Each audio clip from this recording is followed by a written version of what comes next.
नमस्कार दोस्तों, मैं हूं सुरेश गुप्ता। आप सभी का स्वागत है मेरे चैनल पर।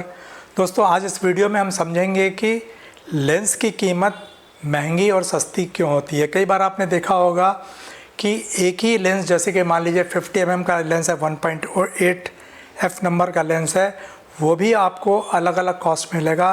आपको 50,000 का भी मिलेगा, 1 लाख का भी मिलेगा, 1.25 लाख का भी मिलेगा। उसी तरीके से आपके जो दूसरे लेंस रहते हैं, अलग अलग ब्रांड्स के रहते हैं, अलग अलग एफ़ नंबर के रहते हैं, लेकिन उनकी कीमतें अलग अलग होती हैं। तो बेसिकली ऐसा क्या है जो लेंस की कीमत को वैरी करता है? तो सबसे पहले तो लेंस की फोकल लेंथ और लेंस का जो मैक्सिमम एफ़ नंबर होता है वो तो लेंस की क्वालिटी को और लेंस की कॉस्ट को अफेक्ट करता ही है। जितना बड़ा एफ़ नंबर होगा, जितना बड़ा फोकल लेंथ होगा, उतनी कॉस्ट बढ़ती जाएगी। जैसे मान लीजिए अगर आप 200 mm का लेंस लेंगे f2.8 का और 50 mm का लेंस लेंगे f2.8 का, तो डेफिनेटली 200 mm का लेंस जो होगा वो महंगा होगा। ये तो क्लियर है कि फोकल लेंथ बढ़ेगी और एफ़ नंबर बढ़ेगा तो कॉस्ट बढ़ेगी। लेकिन एक ही बराबर, जैसे 50 mm का लेंस है या 85 mm का लेंस है, वो भी अलग अलग कॉस्ट में क्यों आता है और उनसे क्या फ़र्क पड़ता है, फ़ोटोग्राफी की क्वालिटी पे क्या फ़र्क पड़ती है, ये आपको मालूम होना चाहिए। तो इस वीडियो में हम आपको ये बताएंगे कि लेंस के अंदर ऐसा क्या है जिसकी वजह से आपकी कॉस्ट बढ़ती है और उसका आपकी फ़ोटो क्वालिटी पे क्या फ़र्क पड़ता है। तो दोस्तों, जब भी आपको कोई भी लेंस ख़रीदना हो, चाहे वो 50 mm का हो, चाहे वो 85 mm का हो, चाहे 35 mm का हो, या कोई भी जूम लेंस ख़रीदना हो आपको, तो सबसे पहले ये देखिए कि आपकी ज़रूरत क्या है, आप उस लेंस से किस तरह की फ़ोटोग्राफी करने वाले हैं, प्लस जो लेंस आपको चाहिए उसी के इक्विवेलेंट आपको मार्केट में और क्या क्या वैराइटीज़ अवेलेबल हैं। फॉर एग्ज़ाम्पल, मान लीजिए आपके पास नाइकॉन कैमरा है और आपको 50 mm की लेंस की एक ज़रूरत है। अगर आपके पास बजट बहुत अच्छा है फिर तो कोई दिक्कत नहीं है, आप मार्केट का जो भी अच्छा से अच्छा लेंस हो आप ख़रीद सकते हैं। इससे मैं बिल्कुल डिनाई नहीं कर रहा हूँ कि अगर कॉस्ट ज़्यादा होगी तो उसमें कुछ ना कुछ खासियत तो होगी, तभी उसकी कॉस्ट ज़्यादा है। लेकिन उसके अंदर जो खासियत है, जो फीचर्स हैं, उसकी क्या आपको वाकई ज़रूरत भी है या नहीं है, या आपके लोअर वेरिएंट से भी काम चल जाएगा, ये आपको जानना बहुत ज़रूरी है कि लेंस की कॉस्ट वैरी क्यों करती है। यहाँ मैं आपको एक चीज़ और बता दूँ कि एक ही लेंस जो है, मान लीजिए कि 85 mm का f1.4 या f1.8, ये आपको 50,000 का भी मिलेगा, 80,000 का भी मिलेगा, आपको 1.5 लाख का भी मिलेगा, और अगर आप थर्ड पार्टी लेने जाएंगे तो वही लेंस आपको 30,000 का भी मिल जाएगा, 25,000 का मिल जाएगा।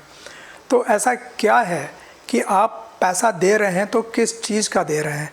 तो यहाँ मैं आपको एक चीज़ बता दूँ कि जैसा मैंने बताया कि आपकी ज़रूरत क्या है, उसके हिसाब से भी लेंस की कॉस्ट और लेंस की वैरायटी को आपको तवज्जो देना बहुत ज़रूरी है। अब सोच के देखिए कि मान लीजिए नाइकॉन कैमरा है आपके पास और नाइकॉन का आपको 85 mm चाहिए, तो मार्केट में सिर्फ 2 या 3 लेंस अवेलेबल होंगे 85 mm के।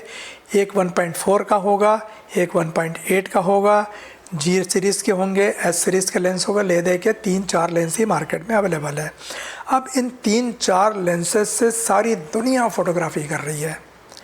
वो भी आदमी उसी लेंस से फ़ोटोग्राफी कर रहा है जिसको कि एक फ़ोटो के 2 लाख रुपए मिल जाते हैं। उसी लेंस से वो आदमी भी फ़ोटोग्राफी कर रहा है जिसको कि एक दिन के शूट के 1.5 से 2 लाख रुपए मिल जाते हैं, जो कि मॉडल शूट वगैरह करता है। या उसी लेंस से वो भी आदमी फ़ोटोग्राफी कर रहा है जिसको बड़े मुश्किल से अपने क्लाइंट से 50,000 रुपये मिलते हैं, 1 लाख रुपए मिलते हैं, वो भी 2 दिन 3 दिन शूट करने के बाद। तो अब यहाँ पे थोड़ा सा दिमाग लगाने की ज़रूरत है कि क्या हमें इतना महंगा लेंस वाकई ज़रूरी है क्या? उस लेंस से हम ऐसा क्या हासिल करने वाले हैं जो हमें हमारे कम कीमत वाले लेंस से हासिल नहीं हो सकता? तो यहाँ पर मैं आपको बताना चाहूँगा कि कोई भी लेंस लेने से पहले आप उसका लेंस का डिज़ाइन ज़रूर देखिए। डिज़ाइन किस तरह से कि अगर लेंस की कैटलॉग को देखेंगे तो उसका जो ऑप्टिकल डिज़ाइन होती है वो आपको देखने को मिल जाएगी। ऑप्टिकल डिज़ाइन में ये बताया गया रहता है कि इस पूरे लेंस के अंदर कितने एलिमेंट्स और कितने ग्रुप्स हैं। जितने ज़्यादा ग्रुप्स और जितने ज़्यादा एलिमेंट्स होंगे उतना ज़्यादा लेंस महंगा होगा, लेकिन साथ साथ में हर एलिमेंट्स की अपनी खासियत होती है। जैसे कि जितने ज़्यादा आपके पास ईडी एलिमेंट्स होंगे, जितने ज़्यादा आपके पास एस्फेरिकल लेंसेस होंगे, उतना ज़्यादा लेंस आपका ज़्यादा शार्प होगा। अब आपको ये देखना पड़ेगा कि मुझे एग्जैक्टली कितने शार्पनेस की ज़रूरत है। अब देखिए, बेसिकली आप 85 mm या लेंस या 50 mm का लेंस या 35 mm का लेंस तब खरीदते हैं जबकि आपके पास एक लेंस ऑलरेडी होता है। नॉर्मली कोई भी फोटोग्राफर होता है उसके पास एक मेन लेंस, जूम लेंस ज़रूर होता है। अगर मान लीजिए वो क्रॉप सेंसर कैमरा होगा तो उसमें उसके पास 18-135, 18-140, 18-150 का लेंस होगा ही होगा। और उसके बाद में एक प्राइम लेंस जब 50 और 85 mm का वो लेने जा रहा है, वो एडिशनल लेंस होगा जिसको कि वो अपने पोर्ट्रेट के लिए ख़रीदना चाहता है, बुक इफेक्ट के लिए लेना चाहता है। ठीक है, तो अब मैं आपको क्लियर कर दूं कि आपके लेंस जितने सस्ते होते हैं, जैसे कि मान लीजिए विल्ट्रॉक्स का लेंस होगा, टैमरॉन का लेंस होगा, माइके का लेंस होगा, इन लेंसेस में भी आपको बुके इफेक्ट वैसा ही मिलेगा जैसा आपको चाहिए। आपको बहुत शानदार ब्लड इफेक्ट मिलेगा, बहुत ही शानदार ब्लड बैकग्राउंड मिलेगा। लेकिन क्या होगा कि इस तरह के लेंसेस में जो होते हैं वो ईडी एलिमेंट्स नहीं मिलेंगे, स्फेरिकल एलिमेंट्स नहीं मिलेंगे। इस वजह से क्या होगा कि इनकी एजेस के ऊपर शार्पनेस कम मिलेगी। तो वैसे भी जो मैंने बताया आपको, ये लेंसेस आप शार्पनेस के लिए नहीं खरीद रहे हैं। शार्पनेस के लिए तो आपके पास ऑलरेडी जो आपके पास एक लेंस है, जूम लेंस है, वो काफ़ी है। और जो थोड़े दिन पहले मैंने आपको एक स्वीट स्पॉट के बारे में बताया था कि आप अपने लेंस का स्वीट स्पॉट यूज़ करके, भले वो आपके कैमरे में अगर मान लीजिए आपका क्रॉप सेंसर कैमरा है तो 6.3 या 7.1 होगा आपका स्वीट स्पॉट। अगर आपके पास फुल फ्रेम कैमरा है और आपके पास f4 का लेंस है तो उस केस में आपका 5.6 आपका स्वीट स्पॉट होगा। तो स्वीट स्पॉट पे अगर आप पिक्चर लेंगे तो वैसे ही आपकी सुपर शार्प पिक्चर आएगी। लेकिन आपको शार्पनेस के लिए नहीं, आपको बुके इफेक्ट के लिए आप एक 85 mm या 50 mm का लेंस खरीद रहे हैं तो वहाँ पे आपको अल्ट्रा शार्प लेंस लेने की ज़रूरत नहीं है। वहाँ आपको बहुत ज़्यादा पैसे खर्च करने की ज़रूरत नहीं है। वहाँ आप चाहें तो ये सस्ते लेंसेस ले सकते हैं। इन सस्ते लेंसेस में किसी तरह के कोई प्रॉब्लम नहीं है। इनकी कीमत सिर्फ कम इसलिए होती है, जो मैंने आपको बताया कि फ़ीचर्स इसमें कम हैं, इस वजह से उनकी कीमत कम है। अब ये फ़ीचर्स क्या क्या हैं, सस्ते और महंगे लेंस के बीच का जो डिफरेंस है वो मैं बारी बारी से आपको बताता हूँ। सबसे पहला जो फीचर्स डिफरेंस होता है वो होता है कि नंबर ऑफ़ एलिमेंट्स आपके कैमरे में, लेंस में कितने ज़्यादा हैं। तो जितने ज़्यादा एलिमेंट्स होंगे उतना आपका महंगा लेंस होगा, जितने कम एलिमेंट्स होंगे उतना आपका लेंस सस्ता होगा। अब एलिमेंट्स में भी जितने ज़्यादा ईडी और जितने ज़्यादा स्फेरिकल एलिमेंट्स होंगे उतना ज़्यादा आपका लेंस महंगा होगा, लेकिन उतनी ज़्यादा आपके लेंस की शार्पनेस भी बढ़ेगी। वहीं अगर आप देखेंगे कि आपके जो सस्ते लेंसेस होते हैं, जो थर्ड पार्टी लेंसेस होते हैं, माइके है या विल्ट्रॉक्स है, उसमें आपके ईडी और स्फेरिकल लेंसेस जो है कम होंगे। इसी वजह से एजेस पे उनके शार्पनेस थोड़ी सी कम होगी।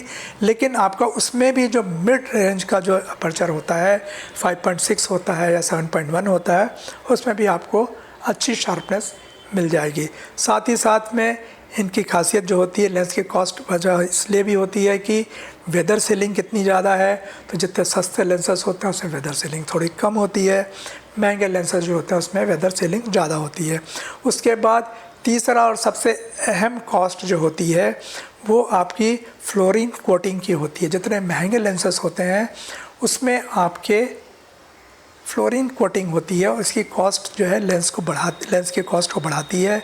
इससे क्या होता है, आपकी कलर बैलेंसिंग बहुत अच्छी होती है। तो हो सकता है कि जितने भी महंगे लेंस हो उसमें जो कलर साइज मिलेगा आपको, उसमें जो कलर बैलेंस मिलेगी वो हो सकता है आपको सस्ते लेंसेस में नहीं मिलेगी। लेकिन फिर वही बात आती है कि आपको ज़रूरत कितनी है और आपके क्लाइंट्स को इस चीज़ को डिफ्रेंशिएट करने की समझ कितनी है। अगर मान लीजिए आपके पास जो आपको रिटर्न मिलने वाला अपनी फ़ोटोग्राफ़ी का वो इतना ज़्यादा नहीं है तो उसके लिए मैं इतने ज़्यादा पैसे खर्च क्यों करूं। आपको चाहिए खाली एक बढ़िया बुक इफेक्ट चाहिए, बढ़िया एक ब्लड बैकग्राउंड का फ़ोटो चाहिए, सॉफ्ट फ़ोटोज़ चाहिए, सुंदर चेहरा चाहिए, बच्चे का फ़ोटो है, ब्राइड का फ़ोटो है, बहुत आकर्षक बुक इफेक्ट के साथ चाहिए। उसके लिए आपको बहुत ज़्यादा पैसे खर्च करने की ज़रूरत नहीं है। आप आराम से विल्ट्रॉक्स का या मैके का या टैमरॉन का या सिग्मा का किसी का भी लेंस जो आपकी पॉकेट गवारा करती हो आप ले सकते हैं, इसमें कोई दिक्कत नहीं होगी। ये बात आप बिल्कुल गांठ बांधे रखिए कि किसी भी लेंस को ले लीजिए, किसी तरह की आपकी कोई ऐसी परेशानी नहीं आएगी।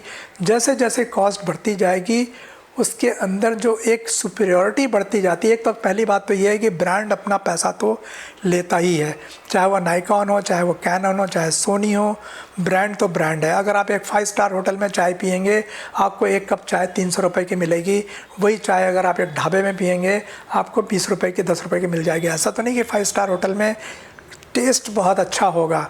5 स्टार होटल में बाकी चीज़ों के पैसे होते हैं, एम्बियंस का पैसा होता है, कंफर्ट का पैसा होता है, एक शान रहती है मेरी कि मैं 5 स्टार में चाय पी रहा हूँ।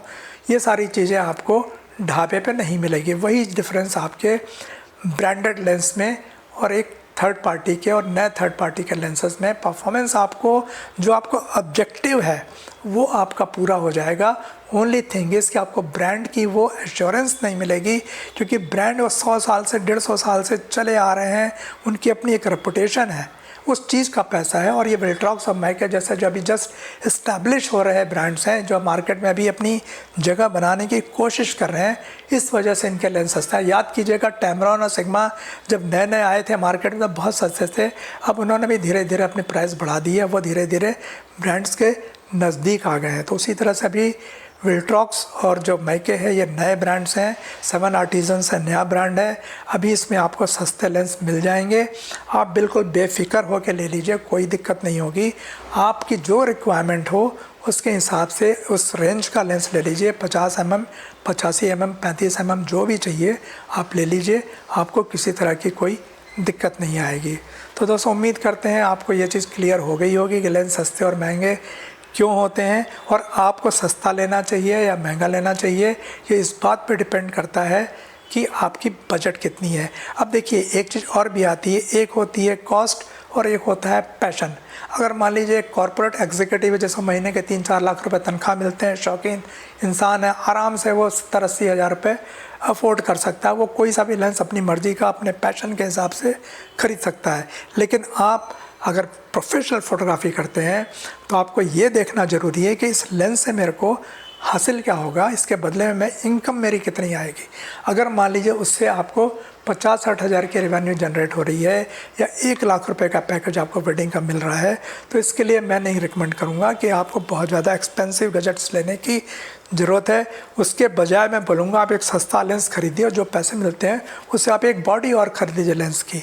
अगर आप एक बॉडी और रखेंगे तो आपके पास ज़्यादा स्कोप बढ़ेगा, आप किसी को दूसरे आदमी को बेच के कोई एक वेडिंग और कवर कर सकते हैं या अपनी ही वेडिंग में आप फ़ोटोग्राफी के साथ साथ में वीडियोग्राफी भी ऐड कर सकते हैं। तो कभी भी पैसा जो है सोच समझ के खर्च करिए, उस गैजेट्स पे खर्च करिए जो आपको कुछ रिटर्न दे सकता हो। तो मैं फिर से रिपीट करूँगा कि मार्केट में तरह तरह के लेंस अवेलेबल है, चाहे किसी भी फोकल लेंथ का लेंस चाहिए, किसी भी F नंबर का लेंस चाहिए, हर तरह के लेंस अवेलेबल है, हर कीमत के लेंस अवेलेबल हैं। आप देख लीजिए आपकी पॉकेट क्या गवारा कर रही है और उसकी जब परफॉर्मेंस आएगी, आप दो फोटोग्राफ को जब आपस में कंपेयर करेंगे आप डिफरेंशिएट नहीं कर पाएंगे कौन सा किस लेंस से खींचा हुआ है, क्योंकि उस तरह को डिफरेंशिएट करने की बोलने में बुरा लगेगा लेकिन समझ भी होने चाहिए आपके क्लाइंट्स में कि दोनों के बीच में डिफरेंस क्या है। और डिफरेंस जो होता है ना, जैसे जौहरी होता है ना, वही सोने को परखता है। आम आदमी जो है सोने को और हीरे को नहीं परख पाता। तो जहाँ पे हीरे की ज़रूरत नहीं है, जहाँ सोने की ज़रूरत नहीं है, वहाँ पॉलिश्ड वाला सोना भी काम करेगा। तो बेफिक्र होकर आप सस्ते लेंसेस खरीदिए, कोई दिक्कत नहीं है उसमें। तो दोस्तों उम्मीद करता हूँ कि मैं अपनी बात को आप तक कन्वे कर पाया हूँ। अगर आपके पास बजट है आप ज़रूर महंगे लेंस खरीदिए, लेकिन अगर आपका बजट नहीं है और आप सिर्फ इस वजह से नहीं खरीद पा रहे हैं कि जब बजट आएगा तो खरीदूँगा, ऐसा नहीं है। आपके पास जितने पैसे अवेलेबल हों उसमें मार्केट में तरह तरह के वेरिएंट्स अवेलेबल हैं, आप ख़रीद लीजिए और अपनी फ़ोटोग्राफी शुरू कीजिए। आपकी जो रिक्वायरमेंट है, आपको बुक इफेक्ट के साथ में लो लाइट में आपको फ़ोटोग्राफी करनी है, आप कीजिए, बेफिक्र होकर कीजिए, आपके बहुत अच्छे रिजल्ट्स आते हैं। तो दोस्तों, उम्मीद करते हैं आपको वीडियो पसंद आया होगा। अगर पसंद आया तो इसे लाइक ज़रूर कीजिएगा, अपने फ्रेंड्स से शेयर भी ज़रूर कीजिएगा जो इस तरह की फ़ोटोग्राफी करते हैं। और एक चीज़ मैं आपको और बताना चाहूँगा कि मेरे व्यूअर्स समय समय पे बहुत सारे क्वेश्चंस पूछते रहते हैं, कई बार मैं उनका आंसर नहीं दे पाता हूँ, कई बार मैं उसको पढ़ भी नहीं पाता हूँ। तो मैं सबको बता दूँ कि मैंने अभी तक यूट्यूब पे करीब 250-300 वीडियोस अपलोड किए हुए हैं, आपकी छोटी हर प्रॉब्लम को एड्रेस किया हुआ है।